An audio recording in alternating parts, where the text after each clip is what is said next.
Bonjour à tous, j'espère que vous allez bien. Très heureux de vous retrouver pour cette vidéo du dimanche. Comme tous les dimanches, on fait un point sur le marché, ce qui s'est passé cette semaine, ce qui se passera, en tout cas les événements prévus pour la semaine prochaine, les niveaux à surveiller.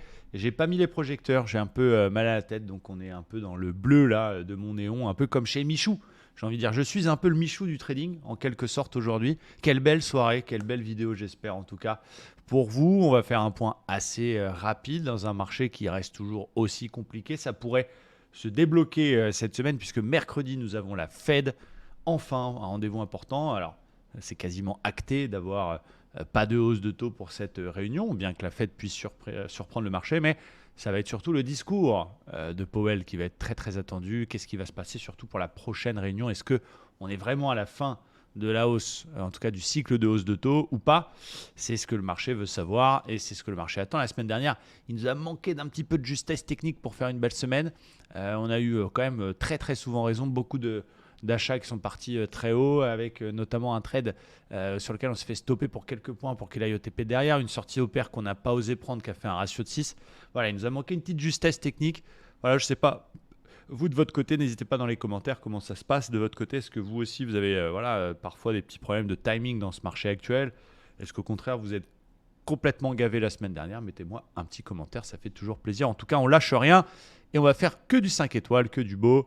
Et on va laisser les maths faire leur travail. Quoi qu'il en soit, on va passer aux indices. Donc on a dit Fed cette semaine. Je vais refaire un point rapidement sur le Standard & Poor's. Avec mon scénario, rappelez-vous, mon scénario de la vague C, qui, voilà, on peut dire qu'on est dans un début de vague C, même si c'est un petit peu moins clair. Regardez les deux moyennes mobiles. Je vais juste enlever mon Elliott là. On est plat, voilà, ça fait ping-pong. On n'a pas de tendance à court terme. On est dans une, on va dire, tendance haussière majeure, mais à court terme, sur les derniers mouvements, c'est complètement plat, des petites hausses, une baisse qui a repris les 4-5 dernières bougies de hausse. Voilà, un marché hésitant. Alors, je reste toujours dans ce scénario d'une vaccée, d'un retour au moins sur les 4300. La Fed va débloquer cette situation. Encore une fois, le scénario, c'est soit Powell, il dit pas de hausse de taux et il n'y en aura pas plus. Et là, on a un marché qui va apprécier ça.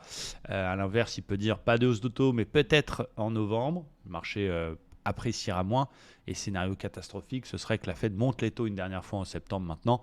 Et là, voilà, le marché attend un statu quo. Donc, on va surveiller ça de près. Évidemment, ne travaillez pas la Fed directement sur vos comptes. C'est pas comme ça qu'il faut faire. Observer.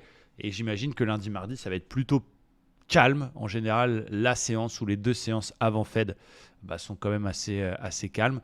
Voilà, on a un marché qui se cherche. On a un marché qui ne veut pas dégueuler. On rachète très souvent les consos. Mais en même temps, il n'y a pas de relais pour aller faire des nouveaux plus hauts. Donc c'est ça qui est un petit peu embêtant. Et le principal acteur du marché, c'est cette histoire de Fed et donc le dollar et les taux qui sont toujours présents, les taux à 10 ans qui sont quasi au plus haut là, qui pèsent forcément sur les indices. Alors, on va regarder plus en détail mon Dow Jones qui est toujours dans son canal ascendant moyen terme. On est là, posé dans un canal bien propre. 1, 2, 3, 4, 5, 6 points de contact. Quand même, il stagne proche du bas de ce canal. Avec pareil, regardez les moyennes mobiles 20-50 qui sont complètement les unes dans les autres, complètement plates et c'est entrelacé, on dirait un lacet d'ailleurs. C'est rare, si vous vous promenez sur les graphiques, il y a des phases de temps en temps comme ça où la 20 est dans la 50. Évidemment, la grande phase de hausse de 2020, la grande phase de baisse Covid. Mais vous regardez dans l'histoire du Dow Jones en daily, il y a très très peu d'instants avec ces deux moyennes mobiles, regardez les unes dans les autres comme ça, ce qui prouve que pour le moment, c'est du ping-pong. Effectivement, c'est bing, bam. On reste dans les mêmes niveaux, autour des 35 000 points du côté du Dow Jones. Donc, force est de constater que pour l'instant, on n'est ni haussier ni baissier. On est dans un canal, dans un gros range. Et comme j'ai l'habitude de le dire, allez, je vais vous le dire pour vous faire plaisir, le marché ne sait pas s'il est mâle ou femelle, en tout cas depuis les derniers jours. Donc, pas de biais acheteur ni vendeur. On va surveiller les gros niveaux. C'est ce qu'il faut se contenter de faire dans ce marché, le temps qu'ils prennent une direction, les gros supports, les grosses résistances, les grosses polarités. Donc naturellement, pour la semaine prochaine, je vais surveiller deux grosses zones du côté du Dow Jones. Une polarité ici, 35 400, qui a fait plusieurs fois support et du coup 2 fois résistance maintenant. Donc un niveau très important. Post-Fed, si on casse ça, et je vous parle d'une cassure avérée, pas une fausse cassure, mais vraiment cassure pullback confirmation, ça y est, c'est reparti mon kiki, j'ai envie de dire. On repart dans un biais haussier et to the moon, on aura 36 000 et des bananes et pourquoi pas le haut du canal à aller chercher. Donc c'est un niveau qu'il faudra surveiller. Si vous voyez qu'on pète 35 400 après mercredi et que c'est vraiment la vraie cassure propre, voilà, cherchez pas à shorter le marché. En tout cas, on a un marché qui repart en dynamique haussière. Sur un repli, je suis obligé, en tant qu'amateur des zones, de surveiller le combo entre le bas de canal et le précédent plus bas. Là, effectivement, on a vu un marché qui a été recherché cette polarité vendredi. Une dégueulade vendredi après-midi pour un retour quasiment au 100%, vous allez voir en 1 heure de la vague précédente. Là, on reste sur les très très gros niveaux majeurs. Un peu plus bas, on a 34 700. Vous voyez, si je tire un peu, c'est un niveau qui a été travaillé, un peu attaqué, sauvé. On est revenu dessus et donc ça correspond également au bas de canal. Donc naturellement, en cas de très très beau signal, pas à l'aveugle comme ça, eh bien c'est forcément un niveau que je vais surveiller pour un achat sur ce repli. Coïncidence entre ce niveau et le bas du canal daily. Donc niveau très important que je vais surveiller. On ne peut pas dire que ce soit le support de l'année, mais en tout cas c'est un beau niveau que j'ai mis en gris parce que voilà, ça reste une zone et pas un beau support du Seigneur, mais en tout cas niveau que je vais surveiller. Donc on va surveiller ces deux grosses bornes et en attendant, on va essayer de naviguer là-dedans. C'est vrai, il y avait une très très belle divergence. On a hésité à la prendre avec l'équipe Livestream, avec les membres de la Dream Team. On a hésité à se faire cette div. Alors il y en avait une première d'abord, et puis ensuite elle s'est validée sur la news. Rappelez-vous, vendredi, on avait une news importante à 14h30, donc on a préféré ne pas prendre. Dommage, mais encore une fois, techniquement, on avait un beau signal avant toute la baisse. On en est là. On va prendre un petit fibo, on va regarder de tout ça, où est-ce qu'on est? On est pile poil sur le 61,8 comme par hasard. Donc un niveau qui pour l'instant est forcément un niveau à observer, un petit niveau support très très léger qui a été attaqué depuis lundi, finalement toute la semaine dernière. On a fait tac, tac, tac, tac dans cette zone 34 900, on va dire, pour arrondir, qui est le support. Voilà, le support de la semaine dernière qu'on va surveiller très très fort. Donc pour l'instant, j'ai pas le petit signal qui me donne envie d'acheter cette zone-là. On surveillera, ça peut rebondir là-dessus. On verra sur une unité de temps plus courte lundi après l'ouverture américaine si on a un retournement de la tendance intraday pour pourquoi pas acheter cette zone, mais vraiment il faut la surveiller et attendre quelque chose de beau. Si on vient à casser 61,8, on sait qu'on a une forte proba d'aller chercher les 700. Donc on va dire que les plus agressifs tenteront, si on passe sous les plus bas de vendredi, des ventes jusqu'aux 650, 700. Mais en fait, ce qui me dérange là-dedans, c'est que regardez, il y a plein de petites mèches. Donc on peut avoir des fake cassures 61,8 pour derrière se faire en papa-outer. Donc attention, c'est pas net, propre. Je serais peut-être, si je vois qu'il passe sous 61,8, je le laisserai peut-être tout seul aller nous chercher les 700 et je surveillerai les 700 pour éventuellement l'attraper sur un signal. Donc voilà ce que je vais surveiller comme niveau sur le dos. On va rester simple, il n'y a pas de biais parce qu'il n'y a pas de flux, parce qu'il n'y a pas de tendance, on va dire, sur les unités de temps majeures. Voilà, on fait du ping-pong, donc on surveille la borne haute, la borne basse en attendant. Et bien sûr, scénario numéro 3, vous allez me dire que je ne suis pas pessimiste cette semaine, on peut casser tout ce merdier. On peut casser ces 700 à cause de la Fed. Et donc, ce serait plutôt dramatique s'il se mettait à casser son canal. Et les plus bas précédents, le Dow Jones, on pourrait avoir une conso qui continue et pourquoi pas un retour. On a une très très belle zone un petit peu plus bas vers 34 100. Je parle de court terme, je ne suis pas là pour faire une analyse dans 6 mois, qui sera un niveau à surveiller pour plus tard, mais on aura l'occasion d'en parler dans les LNDJ. Pour l'instant, concentrons-nous sur ce qu'on a au-dessus de la tête et sous les fesses à court terme pour le début de semaine prochaine. Du côté du Nasdaq, qui reste bien sûr en tendance majeure haussière, évidemment. Alors attention quand même, parce qu'on fait potentiellement un plus haut majeur, plus bas que le précédent. On voit qu'on est entré dans une phase de latéralisation après la grande phase de hausse qui a démarré au mois de janvier. Toute l'année 2023, on a fait que monter. C'est quand même impressionnant ce qui s'est passé du côté du Nasdaq, qui a pris quasiment en ligne droite, on va dire, dans la première partie de l'année, 44%. Donc on comprend qu'il ait envie de corriger un petit chouïa à l'approche de rendez-vous macro très très important. C'est logique. Et ce qu'il faut savoir, c'est que le secteur technologique est toujours le secteur qui est le plus touché quand on a des taux qui montent du côté du dollar et des obligations. C'est toujours ces valeurs-là qui sont sacrifiées entre guillemets en premier, qui subissent des prises de bénéfices. Donc c'est celui qui prend un petit peu le plus cher en ce moment dans les mouvements d'exagération baissier. Et c'est pour ça qu'on a eu notamment une baisse de 2% vendredi, en partie, bien évidemment, plein d'autres explications. Mais du coup, on est pareil. Après cette vague de hausse, on est dans une pause. Il a fait sa première conso, ensuite il a tenté de se reprendre, il s'est arrêté sur 61 minutes de la conso, il repart à la baisse, il est dans les moyennes mobiles 20-50. Assez difficile d'avoir une prévision et bon courage, hein. Je vois plein de prévisions boursières, que ce soit sur des chaînes de télé, que ce soit des articles, c'est bien, c'est au contraire, tout le monde donne son avis et c'est génial. Mais entre nous, très difficile de faire une analyse et d'avoir un point de vue moyen terme dans ce marché, quasi impossible tellement il se passe un peu des choses, un peu n'importe quoi. Je ne sais pas si vous confirmez en tout cas ce que je dis, mais voilà, très difficile de faire une prévision à plus de 2-3 jours sur les gros niveaux et de dire voilà, dans une semaine, un an, 6 mois, compliqué. Donc voilà, pas de tendance, une phase neutre. Alors un marché qui reste aussi solide hein, quand même, qui est quand même en tendance haussière majeure, mais voilà, qui navigue, qui fait ping-pong. On voit un range avec une borne basse qui cette semaine, on va dire la zone 370, ici autour des 50% de la dernière petite accélération, donc qui tient pour l'instant, qui va être le niveau à surveiller pour voilà, ces premiers jours de la semaine prochaine.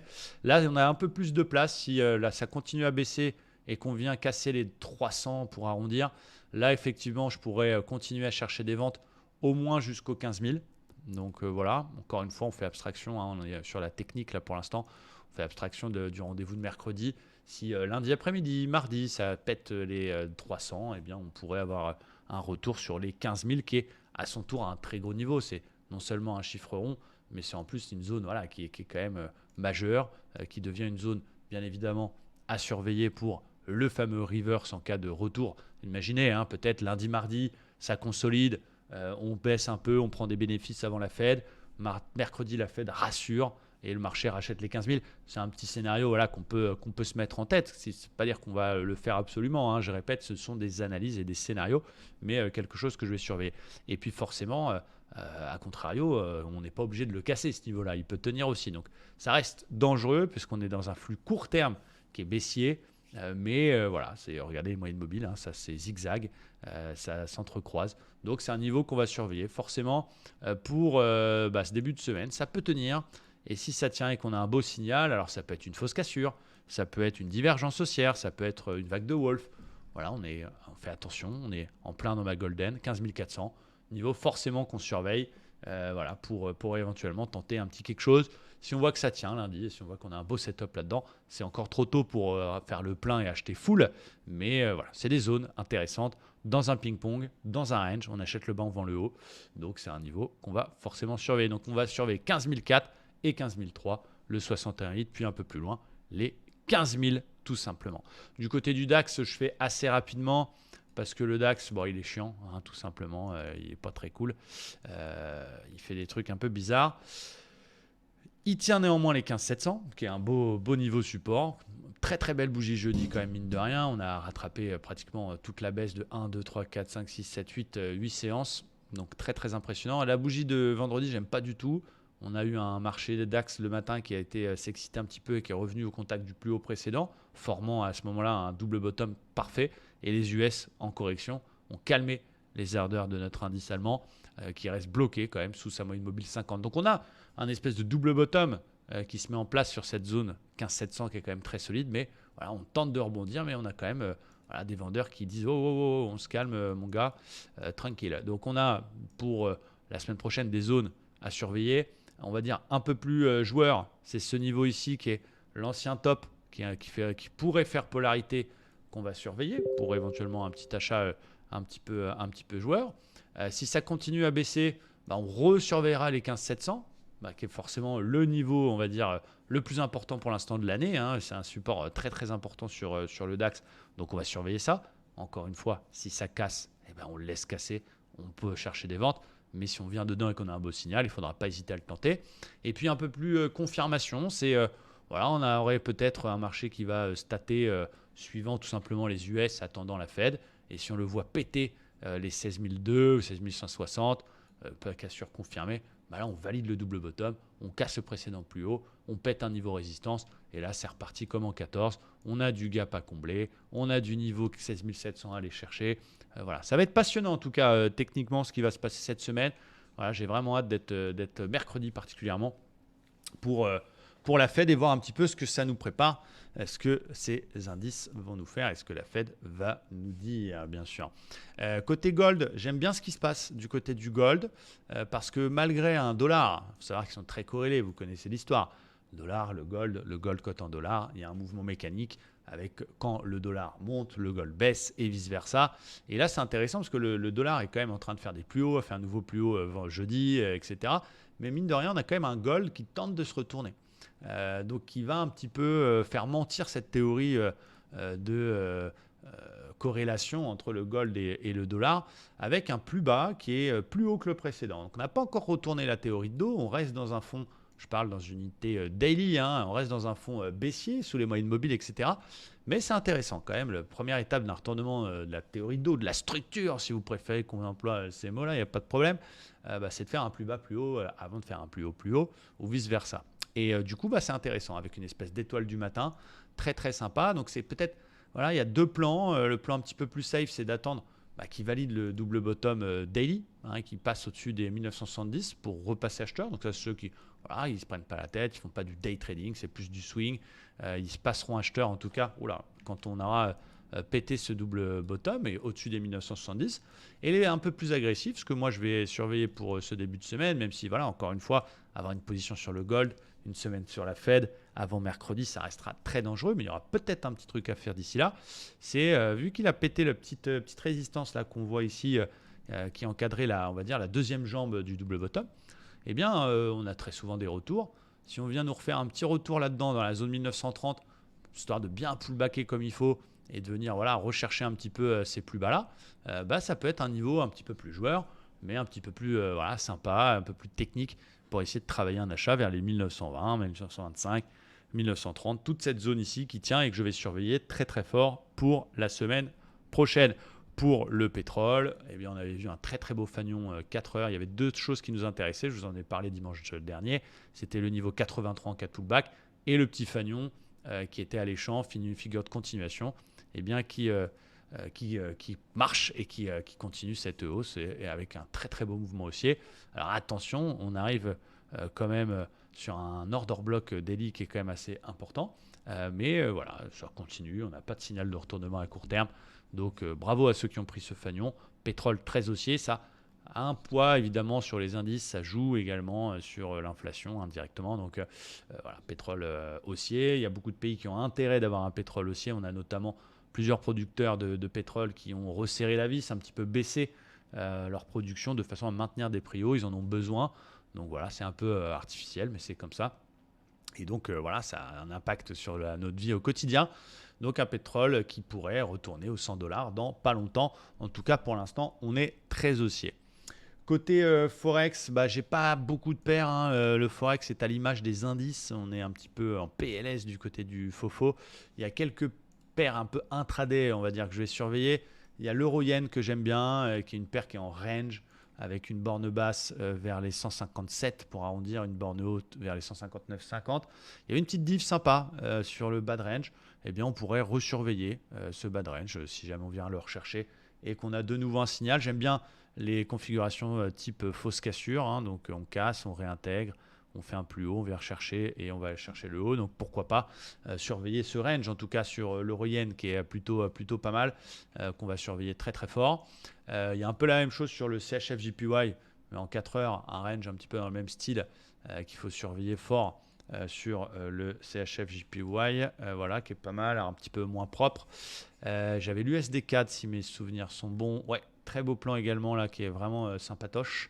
Pareil, c'est un marché qu'on voulait acheter à la base, une paire qu'on voulait acheter USD4. Rappelez-vous si vous êtes dans l'école vers les 1,3350 parce qu'il y avait un très très beau support long terme et justement une cassure, réintégration du range en 2 temps avec un W. On n'a pas su rentrer, il est parti comme une balle. Il est parti chercher une zone de résistance un petit peu au-dessus des 1,36. Là, il y a la zone en grise. Et ce qui est intéressant, c'est qu'on a fait ce scénario d'une fausse cassure du côté de l'USD4. C'est-à-dire qu'on va te faire un nouveau plus haut. On repère tout. Alors, je n'ai pas encore constaté le plus bas. Il me manque ça donc, dans ma validation de vraiment réintégration fausse cassure. Donc, il faudrait qu'il fasse un petit nouveau plus bas.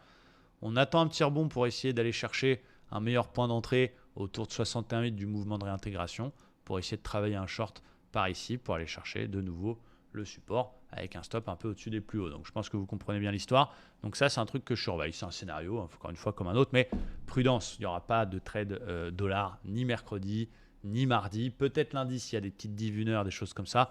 Mais voilà, les paires majeures, dollar impacté mercredi. Donc faites attention sur le Forex, ça risque de secouer. Voilà, je sais que beaucoup d'entre vous sont en train de passer des challenges, donc veulent faire des beaux trades, des gros trades avec des petits stops qui donnent des gros RR. Forcément, si tu as un petit stop et que tu as une bonne taille de position adaptée, tu as une taille de position un peu forte, hein, même si tu prends que 0,5%, forcément, si tu n'as pas 100 pips, mais 30 pips de perte acceptée, forcément, tu es à plus lourd du point, on va dire, du pips, donc tu as plus de contrats. Et sur des événements comme la Fed, tu vas te faire slipper, c'est-à-dire que ton stop, il ne va pas s'être exécuté tout pile poil au prix où tu veux l'être, même si tu es BE, etc. Et du coup, tu peux te faire défoncer. Soyez prudent pendant les événements type Fed. Ne soyez pas sur le Forex, les amis, s'il vous plaît. Vous pouvez vous faire slipper. Vous pouvez vraiment perdre plus que prévu. Donc, restez extrêmement prudent. Voilà les 2-3 paires que je surveille.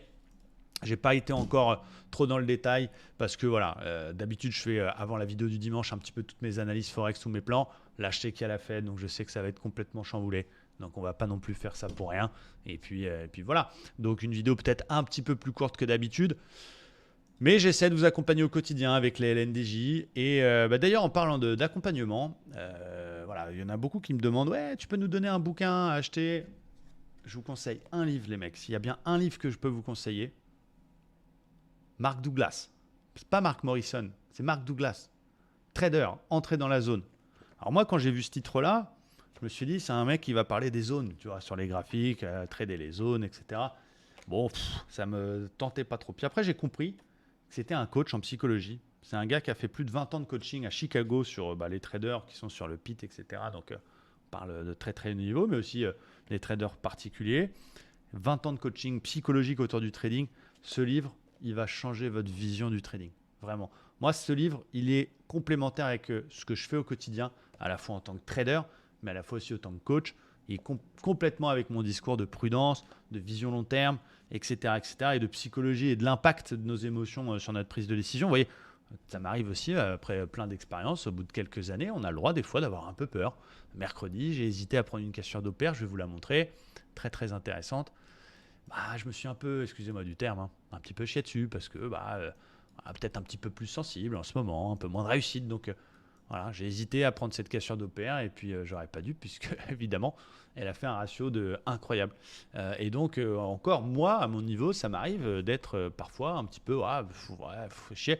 Bim. Et donc voilà, il faut être systématique, il faut prendre ses setups, il faut prendre ses 5 étoiles.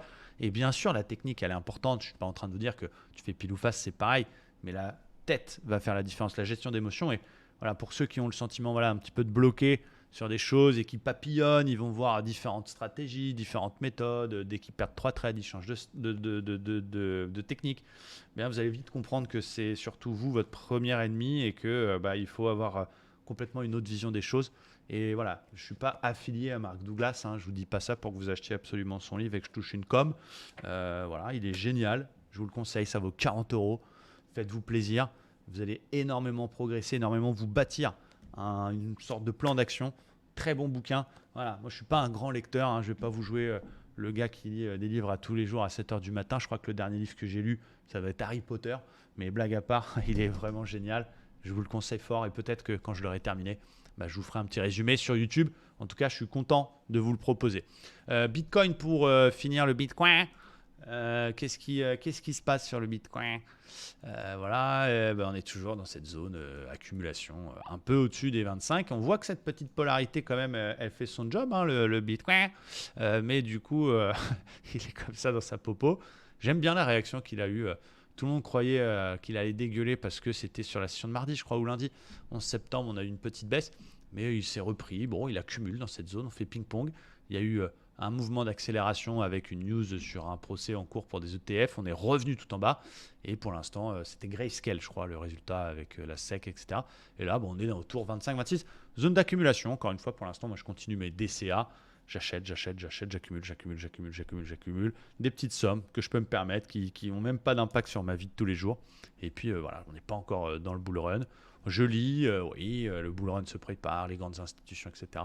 Pour l'instant, force est de constater qu'on est toujours autour de la même zone.